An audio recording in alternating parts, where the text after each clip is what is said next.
নয় আপনি কিভাবে হেল্পিং টুলসের মাধ্যমে কিভাবে আপনি খুব সহজে অটোক্যাডটা ইউজ করতে পারবেন সেটা দেখুন।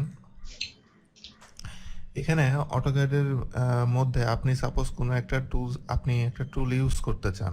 তো সাপোজ আমি বাম দিকে যে লাইন টুল বা এখানে আর্ক বা সার্কেল অনেক টুলসই আছে। আমি সাপোজ সার্কেল টুলটা এটার উপর আমি কিছুক্ষণ যদি আমি স্টে করি তাহলে দেখেন একটা pop up menu bar open হবে, ছোট একটা ওপেন হয়েছে, এবং আমি যদি কিছুক্ষণ মানে 2 সেকেন্ড যদি আমি এই মাউসের উপরে রেখে দিই তাহলে দেখেন কত বড় আরেকটা মেনু বার ওপেন হলো। তো এটা হলো যে আপনি যদি এটা একটা যখন টুল ইউজ করবেন এটা সম্পর্কে আপনি যদি মনে হয় যে আপনি জানেন না, তাহলে আপনি জাস্ট যে কোনো টুলসের উপরে প্রথমে রাখলেন, হভার করলেন, করার পরে সে জাস্ট নাম এবং খুব শর্ট ডেসক্রিপশন দেখাবে। এরপরে কিছুক্ষণ 2-2.5 সেকেন্ড মতো রাখলে সে এটাতে একটা ছবি দেখতে পাচ্ছেন, ছবি দিয়ে সে বুঝিয়ে দিচ্ছে যে আসলে অ্যাকচুয়ালি এটা কি।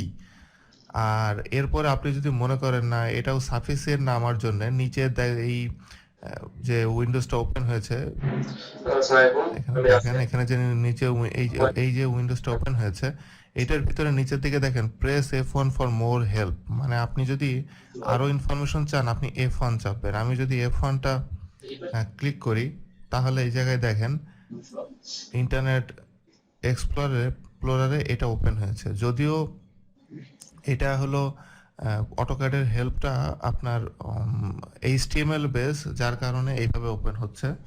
তো এখানে যেটা দেখতে পাবেন আমি যে আর্কের উপরে আমি হভার করার পরে F1 দেওয়ার পরে আর্ক সম্পর্কে অনেক ডিটেল ইনফরমেশন এখানে পাবেন, যে আর কিভাবে ইউজ করে। এর সাব অপশনে দেখেন এখানে সাব অপশন দেখা যাচ্ছে, এর সাব অপশন কি, কিভাবে কি কি ইউজ করতে পারেন সব আপনি এখানে পাবেন।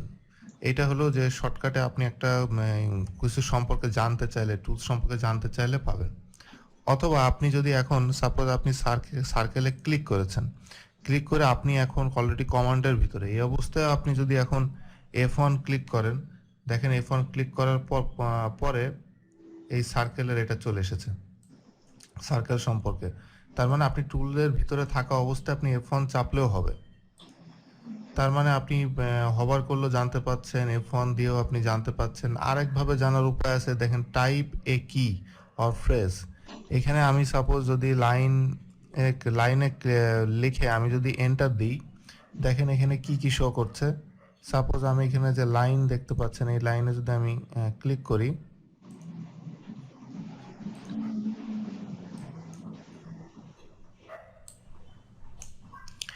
দেখেন ওই একই জিনিসই ওপেন হয়, কিন্তু এখানে একটু ডিফারেন্ট মেথডে হলো। কিন্তু এইখানে যেটা হলো বাম দিকে দেখেন যে কন্টেন্টটা যেভাবে দেখাচ্ছে অনেক অর্গানাইজ ভাবে এটা দেখাচ্ছে, মানে আপনার জন্য বুঝতে যেন সুবিধা হয়।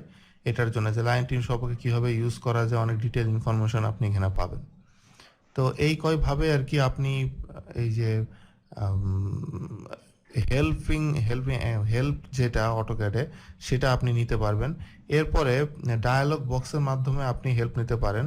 এটা হলো যে সাপোজ আমি যদি এখানে যে প্লট যে অপশনটা আছে এটাতে আমি যদি ক্লিক করি, প্লট কি এটা সম্পর্কে এখন আমি বলছি না, আপনি জাস্ট হেল্প কিভাবে পাওয়া যায় সেটা দেখেন। এইটা যদি আমি ওপেন করি, এখানে দেখেন আমি যেটার উপরেই হভার করি না কেন দেখেন একটা pop up menu bar open হচ্ছে।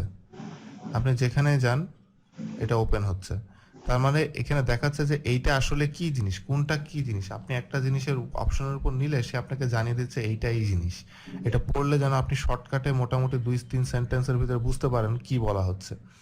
এরপরে অনেক জায়গায় দেখেন উপরে ডান দিকে লার্ন অ্যাবাউট প্লট, এটা তো আপনি যদি ক্লিক করেন ইন্টারনেট ডাউনলোড ম্যানেজারে আপনার এখানে এটা ওপেন হবে।